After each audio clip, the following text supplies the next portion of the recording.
વર્ષ પહેલાં મારી લેખન યાત્રાની શરૂઆત થઈ। છેલ્લા 5 વર્ષમાં હિન્દી, ગુજરાતી, અંગ્રેજી અને બ્રજ ભાષામાં લગભગ 240 જેટલી કવિતાઓ લખવાનો અવસર મળ્યો છે। શ્રીજી કૃપાથી પૂજ્ય શ્રી ઇન્દ્રેશ ઉપાધ્યાયજી, પ્રફુલ્લ દવે સર જેવા મહાનુભાવો સમક્ષ કવિતાઓ રજૂ કરવાનો અવસર મળ્યો છે। પણ આજનું આ પ્રસ્તુતિકરણ મારા માટે એટલે ખાસ છે કે આજે મારી ઓડિયન્સમાં બેઠેલ દરેક વ્યક્તિ વૈષ્ણવ છે અને વાત કૃષ્ણની કરવી છે।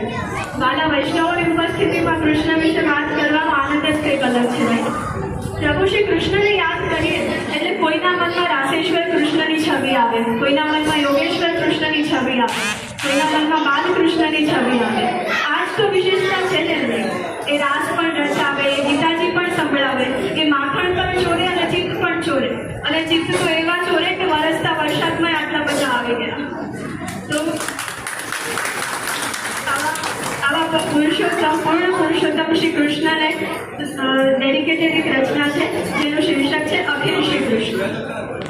પાંચજન્યનો નાદ કૃષ્ણ, રસ હર્યો સંવાદ કૃષ્ણ, મીરાનો એક તારો કૃષ્ણ, સુદામાનો સહારો કૃષ્ણ, કૌરવના કુંડાળા વચ્ચે અર્જુનનો સથવારો કૃષ્ણ, ગોપીજનની યાદ કૃષ્ણ, શ્રી રાધાજીનો સાદ કૃષ્ણ, વિરહી હૈયામાં વસતો પ્રેમ કર્યો આહલાદ કૃષ્ણ, ગિરિવર રે ધરનાર કૃષ્ણ, જગત પાલનહાર કૃષ્ણ, છતાંય પ્રેમી જનની મધ્યમાં પ્રભુતાને ભૂલનાર કૃષ્ણ, જમનાજીના તીરે કૃષ્ણ, દ્વારવતીના દ્વારે કૃષ્ણ, અત્ર કૃષ્ણ તત્ર કૃષ્ણ, સર્વ કૃષ્ણ સર્વત્ર કૃષ્ણ, મારા કૃષ્ણ તમારા કૃષ્ણ અને આપણા સૌના સહિયારા કૃષ્ણ।